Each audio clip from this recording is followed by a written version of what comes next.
Le tintement des glaçons dans un verre en cristal est le seul son qui ose défier la révérence feutrée du restaurant le plus exclusif de Paris. Dans ce monde, les fortunes se font et se défont au cours d'un seul repas. Ce soir, l'homme à la table du coin, Damien Rochefort, est sur le point de conclure la plus grosse affaire de sa vie. C'est un roi dans un costume sur mesure, un titan de l'industrie dont le nom est synonyme de pouvoir. Mais lorsqu'un minuscule et complexe morceau de son passé, un bouton de manchette retenant un souvenir qu'il pensait avoir enterré, se brise, son empire de plusieurs milliards d'euros repose soudainement sur les mains stables d'une serveuse. Une serveuse dont le visage éveille un fantôme dans sa mémoire. Un fantôme qu'il a passé 15 ans à essayer d'oublier. Il n'a aucune idée qu'en réparant ce petit maillon doré, elle est sur le point de raccommoder une fracture qui traverse le cœur même de toute son histoire. L'air du moineau doré était lourd de l'odeur de l'argent et de l'huile de truffe. C'était une atmosphère soigneusement orchestrée, conçue pour que les incroyablement riches se sentent chez eux tout en rappelant aux autres leur place. Damien Rochefort, assis à sa table habituelle dans le coin, avec sa vue panoramique sur les lumières scintillantes de la ville, se sentait parfaitement à l'aise. Il dégageait une aura de calme et de quiétude prédatrice, ses yeux gris balayant la pièce avec l'analyse détachée d'un homme qui ne possédait pas seulement des bâtiments, mais des horizons entiers.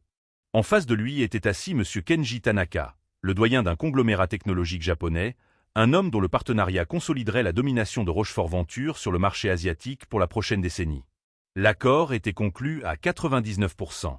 Les avocats l'avaient formalisé. Les comptables l'avaient approuvé. Il ne restait plus que ce dîner final. Un rituel de confiance et de respect mutuel scellé autour de coquilles Saint-Jacques poêlées et d'une bouteille de Pétrus 1982. Votre vision de l'intégration de l'IA est agressive, Monsieur Rochefort, dit Monsieur Tanaka de sa voix de baryton douce, mais convaincante. L'agressivité est la seule façon de mener, Kenji, répondit Damien, un fantôme de sourire effleurant ses lèvres. Il fit un geste de la main pour souligner son propos, et dans ce petit mouvement, le désastre frappa. Un léger ping résonna sur le sol en marbre, un son que personne d'autre n'entendit, mais que Damien sentit instantanément à son poignet. Il baissa les yeux. Le poignet gauche de sa chemise Charvet sur mesure était défait. Le bouton de manchette, une pièce unique en forme d'engrenage faite d'or et d'onyx, avait disparu. La panique, une émotion brute et inconnue, le transperça. Il ne s'agissait pas de la valeur monétaire. Ce bouton de manchette était l'un des deux seuls jamais fabriqués, une relique d'une autre vie, une promesse. Il s'excusa subtilement, l'esprit en ébullition. Une distraction momentanée, Kenji. Je vous prie de profiter du vin. Le regard de Damien balaya le sol sous la table. Son mètre 90 lui parut incroyablement grand alors qu'il essayait de chercher discrètement sans alarmer son invité. Il ne vit que le marbre italien poli et les chaussures coûteuses de son partenaire de dîner. Il sentit une sueur froide perler dans son dos. Le bouton de manchette n'était pas seulement un accessoire. C'était sa pierre de touche, le dernier vestige physique de son passé avec Robert Dubois. Alors qu'il se redressait, une voix calme parla à côté de lui. « Monsieur, tout va bien ?» Il se tourna pour voir une serveuse. Elle était jeune, peut-être dans la mi-vingtaine, avec des yeux sombres et intelligents qui recelaient une profondeur lasse. Son uniforme était impeccable, mais il ne pouvait cacher l'épuisement qui lui collait à la peau. Son badge indiquait « Isabelle ». Elle tenait un petit plateau d'argent, mais son attention était entièrement tournée vers lui. « Ce n'est rien, » dit Damien, la voix coupante d'agacement. L'interruption était malvenue, mais le regard d'Isabelle n'était pas fixé sur son visage. Il était dirigé vers le sol, près du pied de la table voisine inoccupée. Avec une grâce qui semblait déplacée au milieu de la formalité rigide du restaurant, elle se pencha. Quand elle se releva, le bouton de manchette manquant en or et onyx reposait dans la paume de sa main. « C'est ce que vous cherchiez ?» demanda-t-elle, la voix douce. Le soulagement submergea Damien si intensément que cela le fit presque vaciller. Il le lui arracha de la main, peut-être un peu trop vivement. « Oui, merci. » Il se retourna vers son poignet, s'agaçant avec le mécanisme complexe. Mais en essayant de le rattacher, il comprit le problème. Une minuscule goupille à l'intérieur du mécanisme de verrouillage s'était tordue à un angle précis et gênant. Il ne se fermait plus. La frustration, chaude et vive, l'envahit. De toutes les soirées possibles. La goupille de verrouillage interne est tordue, dit Isabelle, sa voix toujours calme mais assurée. Cela arrive avec ces fermoirs à levier sur mesure s'ils sont heurtés sous le bon angle. La pression déplace le ressort de retenue. Damien se figea. Il la dévisagea, la regardant vraiment pour la première fois. Comment une serveuse pouvait-elle connaître la terminologie spécifique d'un mécanisme de bouton de manchette sur mesure? Il vit non seulement une serveuse fatiguée, mais une lueur de quelque chose d'autre dans ses yeux, une profonde compréhension innée de la mécanique. Elle sembla sentir son incrédulité. Mon père travaillait avec ce genre de choses, des petites machines complexes. Elle hésita, une ombre passant sur ses traits. Puis-je? Il était Damien Rochefort. Il ne laissait pas des étrangers, surtout le personnel de service, toucher ses effets personnels. Son équipe de sécurité, assise discrètement près de l'entrée, était probablement déjà en train de se tendre. Mais l'accord avec Tanaka était en jeu, et son sang-froid s'effritait. Il regarda ses mains stables et compétentes, puis son visage sérieux, et prit une décision en une fraction de seconde. Il détacha le bouton de manchette restant et lui tendit les 2 pièces. « Faites vite, ordonna-t-il, son ton plus dur qu'il ne l'aurait voulu. Isabelle ne broncha pas. Elle prit les pièces et se dirigea vers la lumière douce d'un poste de service voisin. Damien la regarda, fasciné. Elle n'utilisa aucun outil. Au lieu de cela, elle utilisa le bord du montant de l'autre bouton de manchette, appliquant une pression précise et contrôlée sur la goupille tordue. Elle travaillait avec la concentration d'un joaillier, ses mouvements économiques et sûrs. C'était une danse délicate de levier et de pression. Après pas plus de 30 secondes, elle le rapporta. « Essayez maintenant, dit-elle. » Il prit le bouton de manchette. Il semblait à nouveau entier. Il le glissa dans les boutonnières de sa chemise, et le mécanisme s'enclencha avec une fermeté familière et satisfaisante. « Parfait. » Il la regarda, un nouveau genre de respect naissant dans ses yeux. « Comment avez-vous ? » « Il m'a appris à voir comment les choses s'emboîtent, » dit-elle vaguement, les yeux distants un instant avant de revenir au présent. « Y aura-t-il autre chose, monsieur ?» Le masque professionnel était de retour. Elle n'était plus qu'une serveuse. Mais Damien ne pouvait se défaire du sentiment que quelque chose d'important venait de se produire. Il plongea la main dans son portefeuille, en sortit tout l'argent qu'il avait, plusieurs billets de 100 €, bien plus qu'un simple pourboire. « Pour votre peine, » dit-il en lui pressant les billets dans la main. Les yeux d'Isabelle s'écarquillèrent légèrement à la vue du montant, un bref éclair de sa propre réalité perçant à travers son sang-froid. C'était plus que ce qu'elle gagnait en 3 services. « Monsieur, je ne peux pas. »« J'insiste, » dit Damien, sa voix ne laissant aucune place à la discussion. Il devait mettre fin à l'interaction, retourner à Tanaka, conclure son affaire.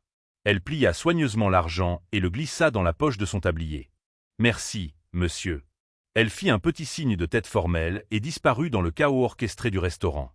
Damien se rassit, rajustant son bouton de manchette réparé. Il était de nouveau maître de lui, le maître de son univers. Un petit incident vestimentaire, dit-il doucement à M. Tanaka, qui se contenta de sourire et d'acquiescer. Le reste du dîner se déroula sans accroc. Les contrats furent confirmés verbalement par une poignée de main. L'avenir de Rochefort-Venture était assuré. Mais alors que son chauffeur le ramenait chez lui à travers les canyons scintillants de Paris dans sa Maybach, son esprit n'était pas à l'affaire de plusieurs milliards d'euros. Il était au bouton de manchette dans sa main, à la connaissance impossible dans les yeux d'une jeune serveuse, et à un nom qu'il n'avait pas osé prononcer à voix haute depuis 15 ans, Robert Dubois, l'homme qui avait conçu ce même bouton de manchette avec lui, l'homme qui avait été son meilleur ami, son partenaire en affaires, et finalement son plus grand traître. Le lendemain matin, le bureau de Damien au 80e étage de la tour Rochefort ressemblait moins à un siège du pouvoir qu'à une cage dorée. La lumière du soleil filtrait à travers les baies vitrées, illuminant les grains de poussière dansant dans l'air et jetant un éclat dur sur la ville tentaculaire en contrebas. Mais la vue ne lui apportait aucun réconfort. Le bouton de manchette réparé reposait sur la surface polie de son immense bureau en obsidienne, une accusation dorée. Il le prit, le tournant et le retournant. Le design en forme d'engrenage n'était pas seulement esthétique. C'était un symbole. Lui et Robert Dubois l'avaient conçu ensemble dans leur minuscule bureau de garage exigu, nourri de café bon marché et d'une conviction inébranlable qu'ils allaient changer le monde. Chaque dent de l'engrenage représentait l'un de leurs principes fondateurs. Innovation, intégrité, partenariat, confiance. Confiance. Le mot avait un goût de cendre dans sa bouche. Il se pencha en arrière dans son fauteuil en cuir, le passé revenant avec une clarté importune. Il revoyait Robert, non pas le fantôme qui le hantait, mais l'homme qu'il avait été, brillant, infiniment optimiste, avec un rire qui pouvait remplir n'importe quelle pièce et un esprit qui voyait des schémas et des solutions là où d'autres ne voyaient que le chaos. Robert était le génie de l'ingénierie. Damien était le visionnaire avec le sens des affaires impitoyable. Ensemble, ils avaient fondé Apex Innovation. Ils étaient inarrêtables. Leur magnum opus devait être le projet Helios, un système de cryptage quantique révolutionnaire sur le point de rendre obsolète toute la sécurité des données actuelles. C'était leur billet pour la cour des grands. Ils y avaient tout investi, leur temps, leur argent et les derniers capitaux de leurs investisseurs. Et puis vint le krach. Un lundi matin, Ils arrivèrent pour trouver le système entièrement effacé. Pas seulement les données, mais la programmation de base, les sauvegardes, tout. Simultanément, leurs comptes d'entreprise furent vidés. 2 millions d'euros envolés. La piste numérique, savamment alambiquée, menait directement à un compte offshore ouvert au nom de Robert Dubois. Damien se souvenait de la confrontation. Le choc sur le visage de Robert, ses dénégations frénétiques et désespérées. « Damien, tu dois me croire. Je ne sais pas comment c'est arrivé. Quelqu'un m'a piégé. » Mais les preuves étaient accablantes. Les serveurs effacés, la piste de l'argent, le fait que Robert était la seule autre personne à posséder les clés maîtresses. Damien, brisé et enragé par ce qu'il ressentait comme la trahison ultime, l'avait coupé. « Tu étais mon frère, Robert », avait grondé Damien, les mots s'arrachant de sa gorge. « Et tu nous as détruits. Sors. Je ne veux plus jamais revoir ton visage. » Robert l'avait regardé, les yeux remplis d'un désespoir creux et terrifiant. Il avait simplement tourné les talons et était parti. Une semaine plus tard, lui et sa famille avaient disparu. Ils s'étaient évanouis sans laisser de traces, laissant derrière eux une montagne de dettes et les débris de la confiance de Damien. Damien, resté avec rien, avait rampé hors de l'abîme, alimenté par une fureur froide et dure. Il avait bâti Rochefort Venture sur les cendres d'Apex Innovation, jurant de ne plus jamais faire confiance à quelqu'un aussi complètement. Et il avait réussi au-delà de ses rêves les plus fous. Mais le succès était creux, construit sur une fondation d'amertume. Maintenant, une serveuse qui savait comment réparer le bouton de manchette que Robert avait conçu, une jeune femme qui parlait de son père lui apprenant les petites machines complexes. Cela ne pouvait pas être une coïncidence. Mais qu'est-ce que cela signifiait? À des kilomètres de là, dans un appartement exigu au 2e étage du 19e arrondissement, qui sentait les vieux livres et la camomille, Isabelle Dubois comptait les 500 € pour la 10e fois. C'était une petite fortune. C'était suffisant pour couvrir les médicaments coûteux de sa mère pour les 2 prochains mois, avec un peu de reste pour la facture d'électricité en retard. Sa mère, Catherine Dubois, était assise dans un fauteuil usé près de la fenêtre, un épais châle enroulé autour de ses épaules frêles. Ses yeux autrefois vifs étaient souvent embrumés maintenant, sa mémoire une bougie vacillante dans le vent, mais il y avait des moments de lucidité surprenante. « Tu es rentré tard ce soir, Izzy » murmura Catherine, sa voix mince. « Il y avait du monde ?»« Beaucoup de monde, maman » dit Isabelle, en glissant l'argent dans un pot en céramique étiqueté « pour les jours de pluie ». Mais c'était une bonne soirée. Elle ne mentionna pas le milliardaire. Elle ne mentionna pas le bouton de manchette. Le voir avait été comme un coup physique. Elle avait reconnu le design instantanément. Une version plus petite en argent, un pendentif, était rangée dans sa propre boîte à bijoux, le dernier cadeau d'anniversaire que son père lui avait fait. Elle avait 10 ans quand leur monde s'était effondré. Elle se souvenait des cris, des larmes, du visage hanté de son père. Elle se souvenait d'avoir emballé leur vie dans 2 valises au milieu de la nuit. Elle se souvenait de son père disant « Damien ne comprend pas, mais un jour la vérité éclatera ». Ils avaient déménagé d'une confortable maison de banlieue à une série d'appartements de plus en plus petits. Son père, un ingénieur brillant, mis sur liste noire et brisé, ne pouvait trouver que des travaux subalternes. La tension l'avait écrasé. Il était mort d'une crise cardiaque seulement 5 ans plus tard. Un homme vaincu par un monde qui ne voyait plus son génie, seulement son échec présumé. La santé de Catherine avait décliné depuis. Isabelle avait nourri un ressentiment silencieux et brûlant pour Damien Rochefort toute sa vie. Il était l'homme qui avait rejeté son père. L'homme dont le visage apparaissait dans les magazines d'affaires, salué comme un génie solitaire, tandis que sa propre famille se flétrissait dans son ombre. La curiosité et un besoin instinctif profond de justice se livraient bataille en elle. Elle alla dans sa chambre et sortit une vieille boîte à chaussures poussiéreuse de sous son lit. À l'intérieur se trouvaient les biens les plus précieux de son père. De vieilles photos, son stylo plume préféré, quelques médailles techniques de l'université et un petit journal relié en cuir. Elle l'ouvrit. Les pages étaient remplies de l'écriture élégante et précise de son père, de diagrammes et d'équations complexes. C'était en grande partie indéchiffrable pour elle. Mais ensuite, elle trouva ce qu'elle cherchait. Elle feuilleta les vieilles photos jusqu'à ce qu'elle en trouve une. Elle avait été prise par une journée ensoleillée. 2 hommes dans la fin de la vingtaine, les bras passés sur les épaules l'un de l'autre, souriant à l'appareil photo. Ils se tenaient devant un panneau qui disait « Apex Innovation. Le futur, c'est maintenant ». L'un était son père, Robert Dubois, le visage illuminé d'espoir. L'autre, plus jeune et avec un feu dans les yeux dont elle avait aperçu une lueur la nuit dernière, était sans équivoque Damien Rochefort. En regardant la photo, la camaraderie facile entre les 2 hommes, une résolution froide s'installa en elle. L'homme du restaurant n'avait pas été seulement un milliardaire avec un bouton de manchette cassé. Il était l'architecte de la ruine de sa famille. Et pour la mémoire de son père et la paix de sa mère, elle devait comprendre pourquoi. L'argent qu'il lui avait donné ressemblait moins à un pourboire qu'à un acompte sur une dette qu'il ne savait même pas qu'il avait. Pendant 2 jours, Damien Rochefort fut un homme possédé. Il fut cassant avec son conseil d'administration, dédaigneux dans ses réunions, et un fantôme dans sa propre vie. L'image de la serveuse, Isabelle, se superposait à tout, ses mains stables, ses yeux connaisseurs, la façon dont elle avait parlé de son père. Il ne parvenait pas à concilier l'image de Robert Dubois, le voleur et le traître, avec une fille qui possédait une telle dignité tranquille et une compétence si spécifique que c'était comme un écho génétique. Les coïncidences de cette ampleur n'existaient pas dans son monde. Son monde était un monde de cause à effet, d'action et de conséquences. Le mercredi après-midi, il appela son assistante de direction, Geneviève. Geneviève Fournier était une femme au début de la quarantaine, impeccablement habillée et terriblement efficace. Elle était avec lui depuis 10 ans et le connaissait mieux qu'il ne se connaissait lui-même, possédant une capacité presque télépathique à anticiper ses besoins. « Geneviève, entrez », dit-il dans l'interphone, la voix tendue. Elle entra silencieusement, une tablette à la main. « Monsieur, la proposition révisée pour l'acquisition de Singapour est prête pour votre examen. » « Oubliez la proposition », dit Damien en agitant la main avec dédain. Il se leva et se dirigea vers la fenêtre, lui tournant le dos. « J'ai une tâche pour vous. Elle est personnelle et doit être traitée avec la plus grande discrétion. Personne d'autre ne doit être au courant. Suis-je clair ? » « Parfaitement, monsieur, » répondit-elle, son expression inchangée. « Lundi soir, j'étais au Moineau Doré. Une serveuse m'a aidé, son badge indiquait Isabelle. Je veux que vous découvriez tout ce qu'il y a à savoir sur elle. » Le sourcil de Geneviève se haussa d'une fraction de millimètre, seul signe de sa surprise. « Une serveuse, monsieur ? Ne discutez pas, Geneviève. Faites-le, dit-il, le ton sec. Je veux son adresse, son parcours professionnel, sa situation familiale, tout. Je veux un dossier complet sur mon bureau demain matin. Il se justifia auprès de lui-même et d'elle. Elle a montré une aptitude mécanique inhabituelle. J'envisage de lui offrir un poste, un apprentissage peut-être, quelque chose en RD. C'était un mensonge plausible, mais ils savaient tous les deux que c'était plus que cela. Geneviève hocha simplement la tête.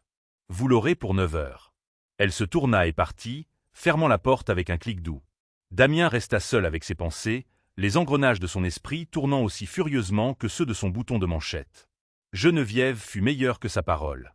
À 8h45 le lendemain matin, un dossier mince et sans marque fut posé sur le bureau de Damien. Il attendit qu'elle ait quitté la pièce avant de l'ouvrir.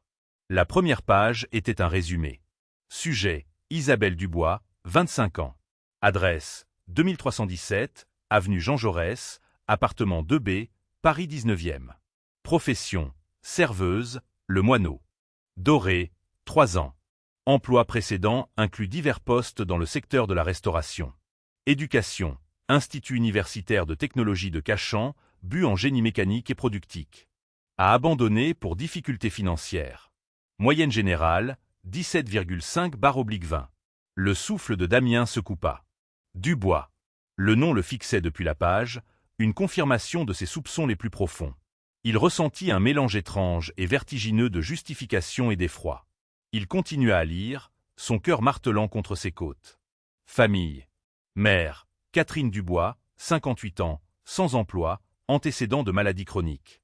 Père, Robert Dubois, décédé. Le mot « décédé » le frappa avec la force d'un coup physique. Il ne le savait pas. Dans sa colère et son amertume, il n'avait jamais essayé de savoir ce qui était arrivé à Robert. Il avait supposé qu'il vivait de l'argent volé quelque part, se moquant de lui. La pensée qu'il était mort, qu'il l'était depuis des années, envoya une vague de froid à travers le corps de Damien. Le dossier contenait plus de détails. Une copie du certificat de naissance d'Isabelle mentionnant Robert Dubois comme son père, un résumé de leur historique financier depuis l'effondrement d'Apex, un tableau sombre de dettes croissantes, de factures médicales et d'une lente descente dans la pauvreté. Il incluait même le certificat de décès de Robert. Cause du décès, infarctus du myocarde. Âge, 42 ans. Damien s'affaissa dans son fauteuil, le dossier tremblant dans ses mains. 42 ans. Robert était mort à 42 ans. Un homme qui avait été si plein de vie, si vibrant. Damien avait maintenant 45 ans lui-même. Le récit qu'il avait construit pendant 15 ans, l'histoire d'un voleur rusé menant une vie de loisirs sur des fonds volés, s'effondra en poussière. La réalité était tellement plus triste, tellement plus pathétique. Robert ne s'était pas enfui au paradis. Il s'était éteint dans l'obscurité et la pauvreté. Et sa fille, une jeune femme brillante avec une moyenne de 17,5 en ingénierie, servait de la nourriture hors de prix à des hommes comme lui juste pour garder un toit au-dessus de la tête de sa mère malade. La culpabilité était une chose physique, un poids lourd appuyant sur sa poitrine, rendant la respiration difficile. Il n'avait pas seulement coupé un homme de sa vie, il avait condamné une famille. Sa colère vertueuse, le carburant qui avait alimenté son ambition pendant si longtemps, lui parut soudain une rage mesquine et puérile. Il regarda le bouton de manchette sur son bureau. Ce n'était plus un symbole de trahison. C'était une pierre tombale. Au même moment, dans le calme de son appartement parisien, Isabelle cherchait aussi des réponses. Elle avait ressorti le journal de son père, déterminée à trouver quelque chose, n'importe quoi, qui pourrait le disculper. La plupart du contenu restait un langage étranger de code et de schémas, mais elle l'étudia page par page, ses études d'ingénieur lui donnant une lueur de compréhension. Elle se concentra sur les dernières entrées, datées juste avant l'effondrement. Elles étaient frénétiques, remplies de notes sur le projet Hélios. Elle vit des diagrammes de pare-feu et de chemins de données. Puis elle trouva une page avec une série de notations qui semblaient différentes. Vulnérabilité système détecté. Pas dans l'architecture primaire, mais dans le port de diagnostic secondaire. Marc insiste pour l'utiliser pour des vérifications de progression à distance. Je lui ai dit que c'était un risque de sécurité. Il dit que je suis paranoïaque. Marc. Le nom lui sauta aux yeux. Elle se souvenait vaguement d'un cousin, Marc, qui rendait parfois visite à Damien à l'ancien bureau. Un homme qui semblait toujours sourire, mais dont les yeux ne souriaient jamais avec lui. Sous la note se trouvait une autre entrée, plus glaçante. J'ai lancé une trace sur les journaux d'accès du port de diagnostic. Une connexion externe cryptée a été établie la nuit dernière à 2h17. L'IP masqué est acheminé via 3 continents, mais le protocole de prise de contact initial, c'est un algorithme propriétaire que Damien et moi avons développé. Seules 3 personnes le connaissent. Moi, Damien et Marc. Le sang d'Isabelle se glaça. Son père n'avait pas été piégé par un étranger. Il soupçonnait que c'était quelqu'un de l'intérieur, quelqu'un de confiance. Elle tourna la page. La dernière entrée était courte, presque illisible, griffonnée d'une main tremblante. Tout est parti. L'argent, le projet. Damien pense que c'est moi. Il n'écoute pas. Mon Dieu, aidez-moi. Il n'écoute pas. J'ai fait une sauvegarde fantôme hors ligne. Clé, la chanson de Catherine, 1998. Une vague d'émotion si puissante qu'elle lui coupa le souffle déferla sur Isabelle. C'était là. La preuve, ou du moins le début de la preuve. La chanson de Catherine, 1998. Elle savait exactement ce que cela signifiait. La chanson préférée de sa mère était « Vincent » de Don't Aime Céline. L'année où elle et son père s'étaient mariés était 1998. Ce n'était pas juste un mot de passe. C'était un morceau de leur vie, une clé cachée dans un souvenir. Elle ferma le journal, les mains tremblantes. Elle avait ce dont elle avait besoin, le nom d'un deuxième suspect et l'indice d'une sauvegarde cachée. Elle regarda la photographie de son père et de Damien Rochefort, leur visage plein de rêves de jeunesse. « Je viens chercher la vérité, papa », murmura-t-elle à l'image fanée. « Pour toi. » Elle avait maintenant un nom à associer à sa colère vertueuse, Marc. Et elle savait que sa prochaine étape n'était pas de se cacher, mais de confronter l'homme qui avait bâti un empire sur la tombe de son père. Armée des informations du journal, Isabelle ressentit une montée d'énergie nerveuse. Elle ne pouvait pas simplement appeler un homme comme Damien Rochefort. Elle devait lui faire face. Prenant une journée de congé sans solde, un sacrifice financier important, elle enfila la tenue la plus professionnelle qu'elle possédait, une simple robe noire et un blazer usé mais propre. Elle prit une profonde inspiration, serra le journal de son père contre sa poitrine et prit le métro pour le centre de Paris. Se tenir devant la monolithique tour Rochefort était intimidant. Le bâtiment lui-même semblait la narguer, un monument à l'homme qui avait écrasé sa famille. Prenant une profonde inspiration, elle franchit les portes tournantes pour entrer dans un hall caverneux de marbre et d'acier. « Je suis ici pour voir Damien Rochefort », dit-elle à la réceptionniste, sa voix ne trahissant aucune de la terreur qu'elle ressentait. La femme la toisa, son expression un mélange de pitié et d'incrédulité. « Avez-vous un rendez-vous »« Non, » dit Isabelle, le menton haut. « Mais si vous lui dites que c'est Isabelle Dubois, il me recevra. » Le pari fut payant. La réceptionniste passa un appel, ses yeux s'écarquillant en écoutant.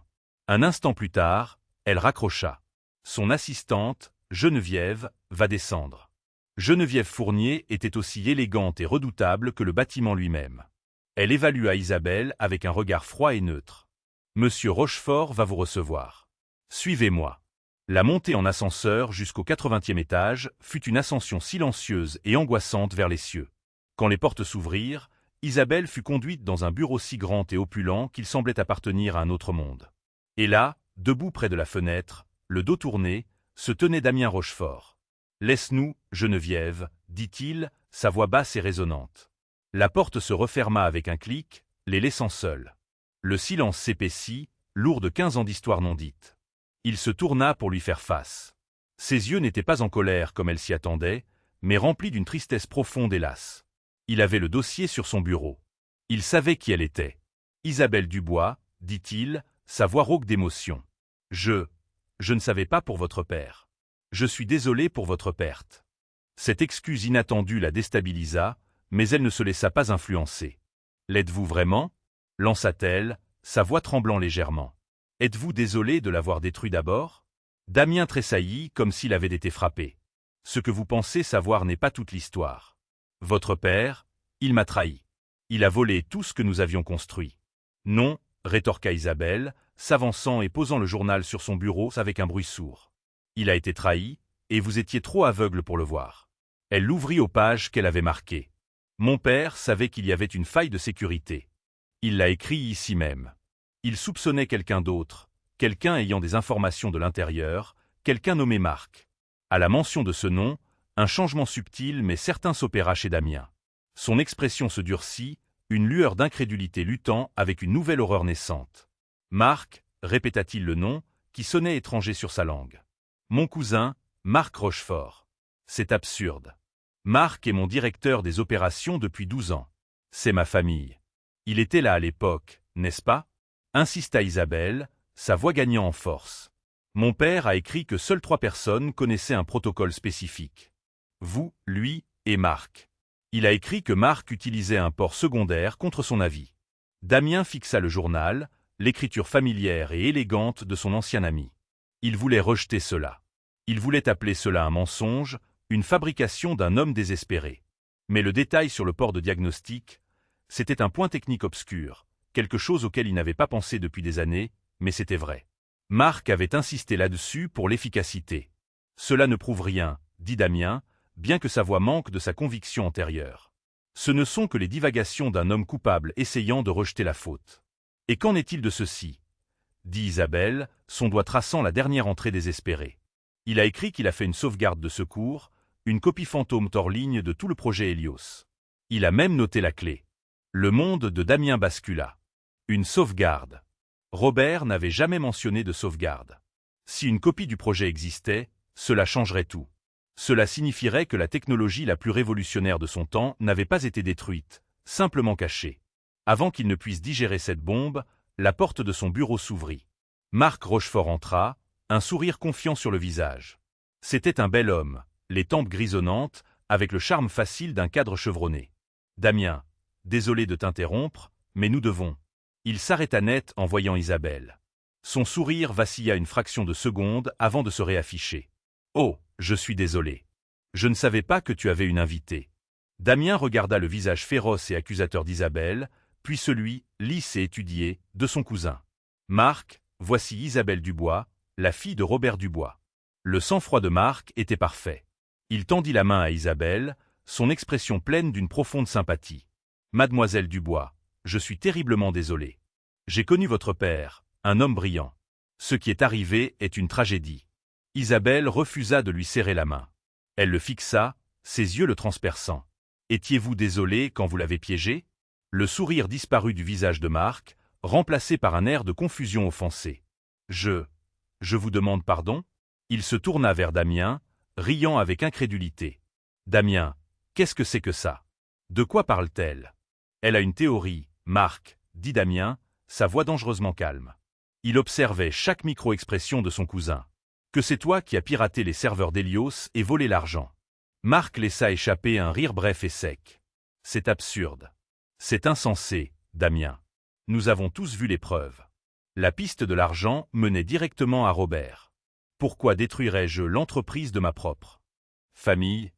Pourquoi te trahirais-je » Il tourna son regard vers Isabelle, ses yeux maintenant froids et durs. Je vois ce que c'est. C'est une tentative d'extorsion.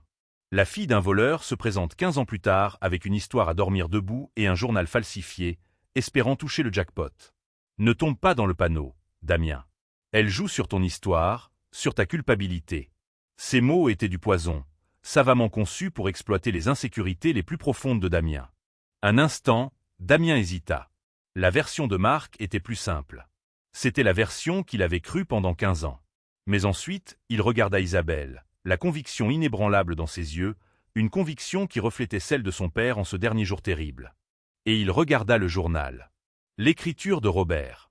La voix de Robert criant depuis la tombe. Elle dit qu'il y a une sauvegarde. Marc, dit Damien, ses yeux fixés sur son cousin. Une copie hors ligne d'Hélios. Si nous la trouvons, nous trouverons la vérité. Nous verrons les derniers journaux d'accès avant l'effacement. Nous verrons exactement quel terminal a donné l'ordre. Pour la première fois, une lueur de panique authentique traversa le visage de Marc Rochefort. Elle ne dura qu'une seconde. Un bref écarquillement des yeux, un resserrement de la mâchoire, mais Damien le vit. Dans cette fraction de seconde, le fondement de sa confiance en son cousin se fissura. Une sauvegarde, ricana Marc, se reprenant rapidement. Un fantasme. Un mensonge pour faire traîner les choses. Damien, fais-la sortir d'ici. Elle viole une propriété privée. Appelle la sécurité. Non, dit Damien, sa voix glaciale. Je pense que nous allons chercher cette sauvegarde à la place. Il regarda Isabelle. Cette clé, la chanson de Catherine 1998. Qu'est-ce que cela signifie? Ce n'est pas un mot de passe pour un fichier, expliqua Isabelle, sa voix stable. Je pense que c'est un emplacement, un lieu physique. Ma mère s'appelle Catherine. Sa chanson préférée est Vincent, qu'elle a toujours appelée sa chanson Nuit étoilée. Et 1998 est l'année de leur mariage. Elle marqua une pause, reliant les points elle-même. Il y avait un vieux garde-meuble qu'ils louaient quand ils se sont mariés, à un endroit appelé garde-meuble Nuit étoilée. Les trois se tenaient dans le bureau silencieux, le poids du passé et de l'avenir suspendu dans l'air. Pour Damien, c'était un moment de terrible clarté. Pour Isabelle, c'était le bord de la justification. Et pour Marc, c'était le début de la fin.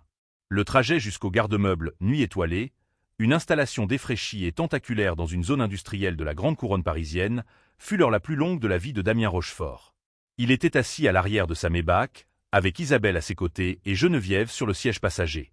Il avait laissé Marc dans son bureau, lui ordonnant de ne pas partir, avec deux de ses gardes de sécurité les plus fiables postés devant la porte. La confrontation avait été laide, Marc bafouillant de rage indignée, mais l'ordre de Damien avait été absolu. La confiance était rompue.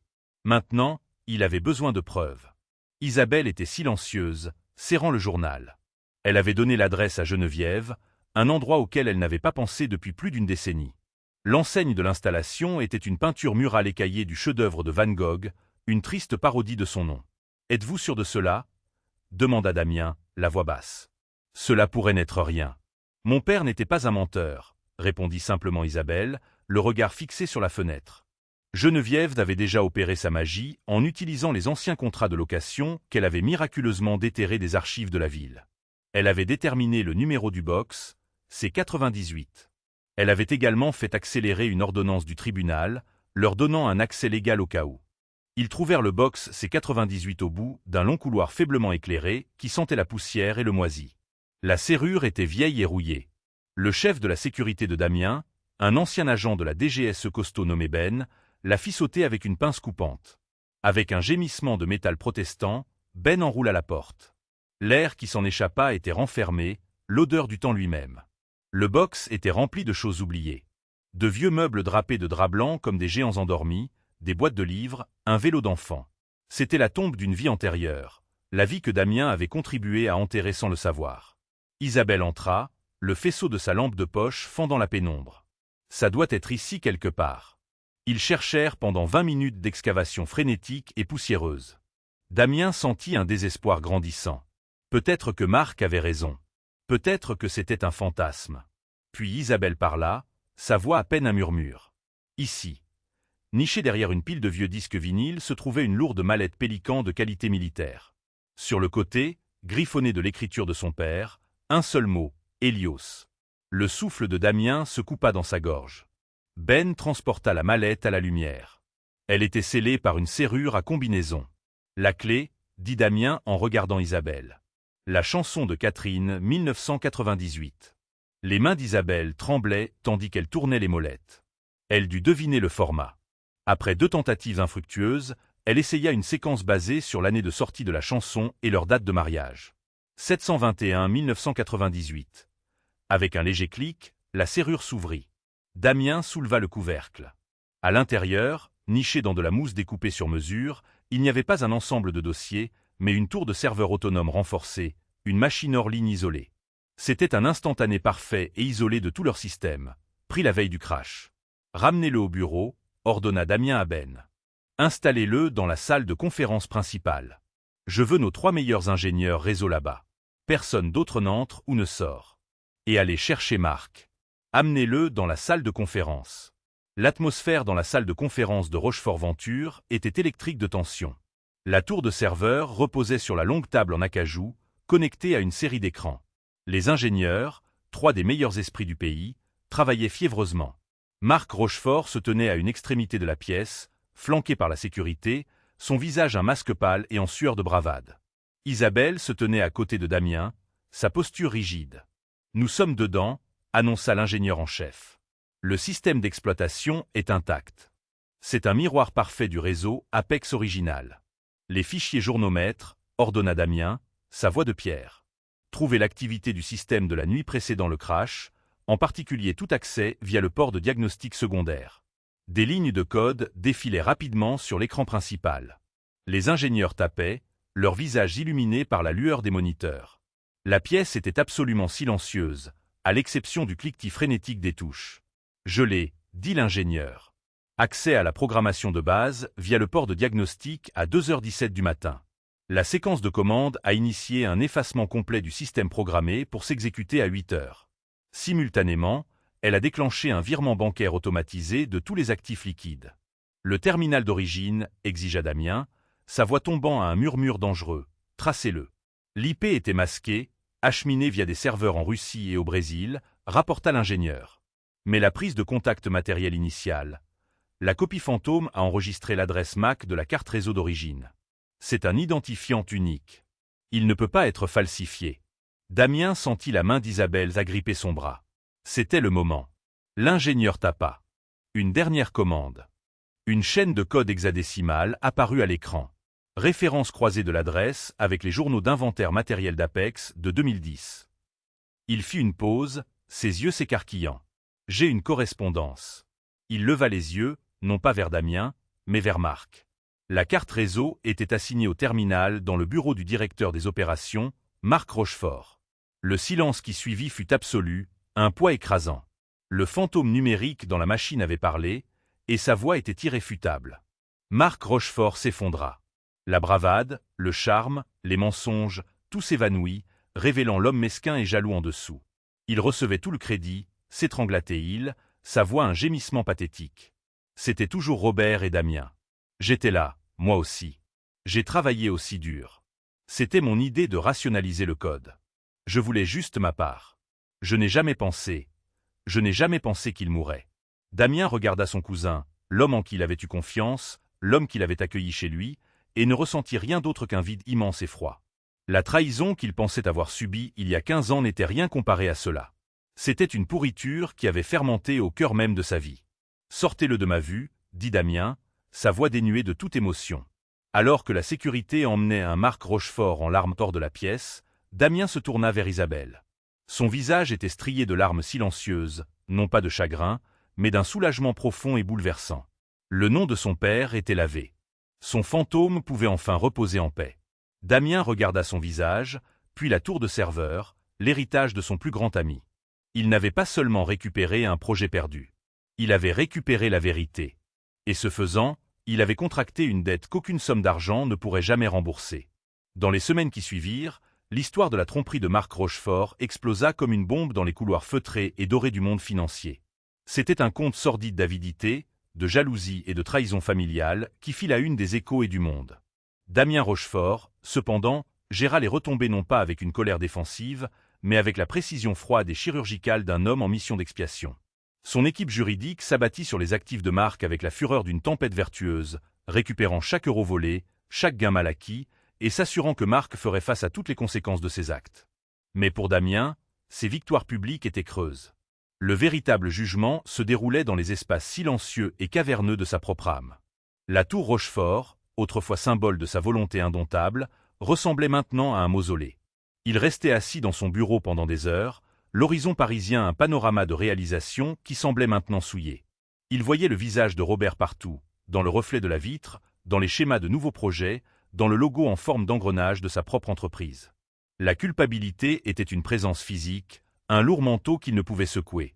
Le sommeil offrait peu de répit, rempli de rêves de cette confrontation finale et laide, des yeux de Robert remplis d'un désespoir qu'il avait été trop fier et trop blessé pour reconnaître. Le titan impitoyable de l'industrie avait disparu, remplacé par un homme hanté cherchant un chemin vers la lumière. Son premier pas public fut monumental. Il organisa une conférence de presse, se tenant devant une mer de journalistes et de caméras crépitantes, non pas comme une victime de la trahison de son cousin, mais comme un homme admettant son propre échec profond. Il ne lut pas de déclaration. Il parla avec son cœur, sa voix brute et stable. Pendant 15 ans, commença-t-il, son regard balayant la salle, le monde et moi-même avons cru à un mensonge. Nous avons cru que Tapex Innovation avait échoué à cause de la cupidité de mon partenaire, Robert Dubois. Aujourd'hui, je suis ici pour rétablir la vérité. Robert Dubois était un homme d'un génie inégalé et d'une intégrité irréprochable. Il a été victime d'un coup monté malveillant et calculé, orchestré par mon propre cousin, Marc Rochefort. Une vague de murmures ondula à travers le corps de presse. L'échec n'était pas celui de Robert, continua Damien, sa voix se brisant d'émotion pour la première fois. L'échec était le mien. J'étais un jeune homme trahi non pas par mon ami, mais par ma propre fierté. Ma colère m'a rendu aveugle à la vérité qui était juste devant moi. J'ai abandonné mon meilleur ami. Je ne l'ai pas soutenu, et c'est une erreur que je porterai avec moi pour le reste de mes jours. Il annonça ensuite la création immédiate de la Fondation Robert Dubois pour l'ingénierie éthique, la dotant d'une somme initiale de 100 millions d'euros. Cette fondation, déclara-t-il, cherchera et soutiendra des esprits brillants qui, comme Robert, croient que le but de l'innovation n'est pas le profit, mais l'amélioration de l'humanité. Il démantelait publiquement le mythe de son propre génie solitaire et reconstruisait, brique par brique douloureuse, l'héritage de l'homme qu'il avait lésé.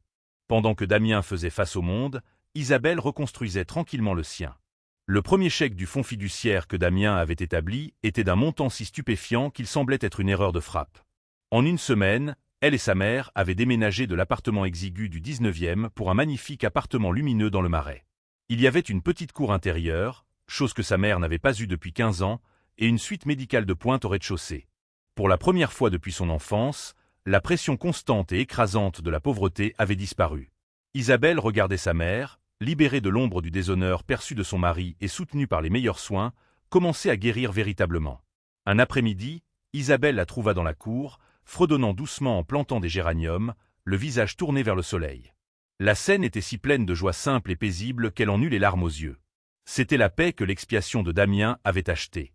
Pour elle-même, la transition était désorientante. Elle passait ses journées dans les bibliothèques et en ligne, dévorant des manuels sur l'ingénierie mécanique et quantique, renouant avec la partie d'elle-même qu'elle avait été forcée de sacrifier. Un mois après la révélation, Damien vint à leur nouveau domicile. Il n'arriva pas dans sa Maybach, mais dans une simple berline, et il se tint sur leur seuil, ressemblant moins à un milliardaire qu'à un homme demandant la permission d'entrer. Isabelle le conduisit au salon où sa mère lisait. Damien se tint devant Catherine, les mains serrées sur les côtés. Il avait répété cela 1000 fois, mais les mots semblaient toujours inadéquats. « Catherine, commença-t-il, la voix basse, il n'y a pas de mots pour défaire ce qui a été fait. Je peux seulement dire que je suis désolé. Je l'ai abandonné.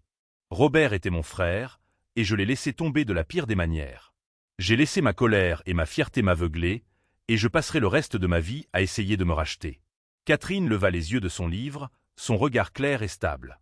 Elle étudia son visage, voyant non pas le titan de l'industrie, mais le jeune homme qui mangeait autrefois de la pizza sur leur canapé et se disputait avec son mari sur l'avenir de la technologie. Elle tendit une main frêle et tapota le siège à côté d'elle.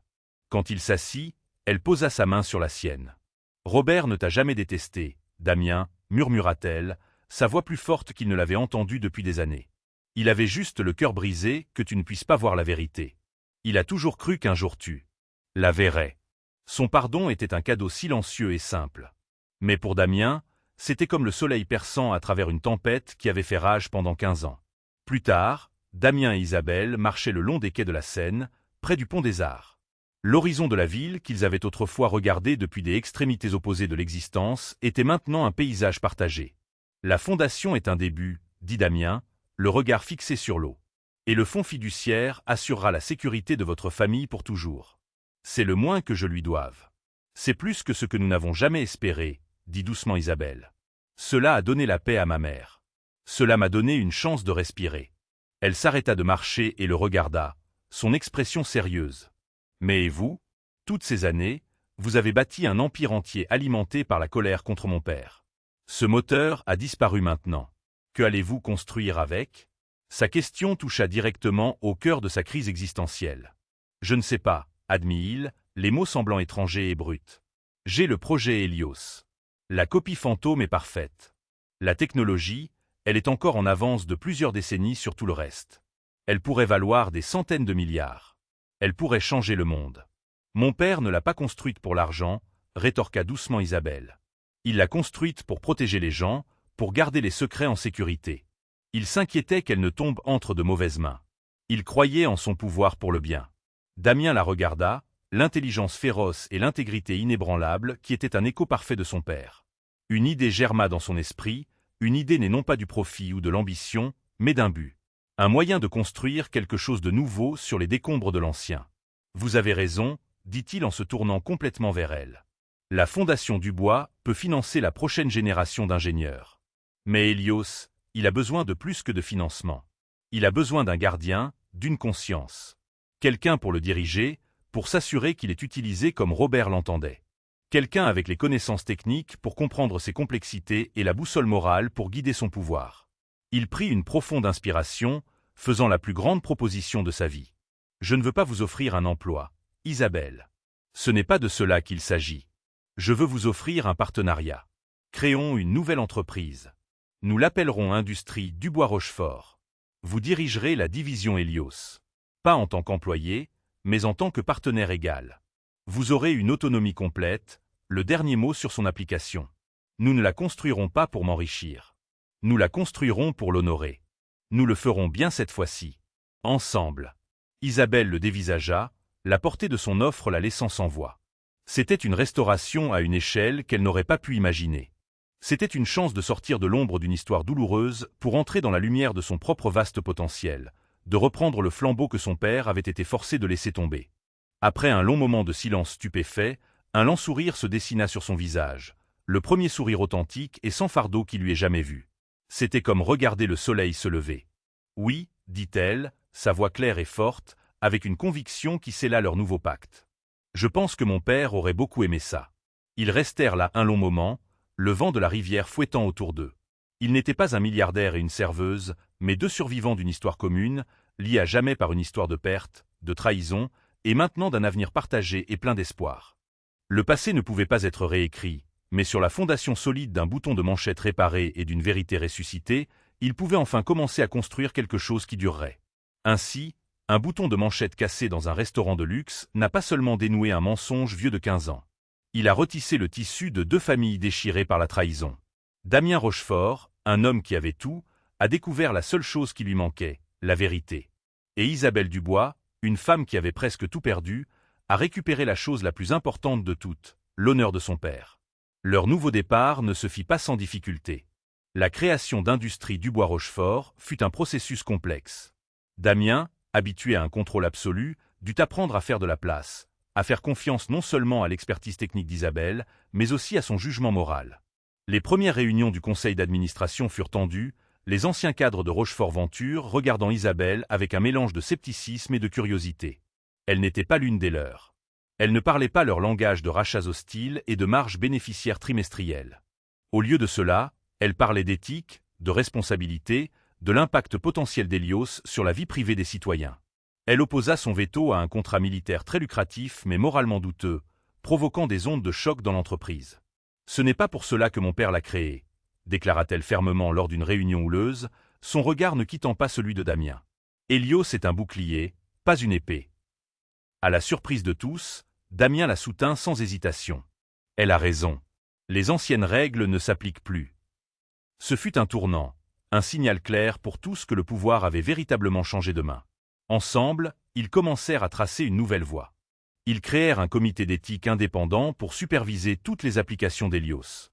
Ils s'associèrent à des ONG pour développer des outils de communication sécurisés pour les journalistes et les militants des droits de l'homme dans les régimes oppressifs. Le projet, autrefois un simple instrument de profit potentiel, se transformait en une force pour le bien, exactement comme Robert l'avait rêvé.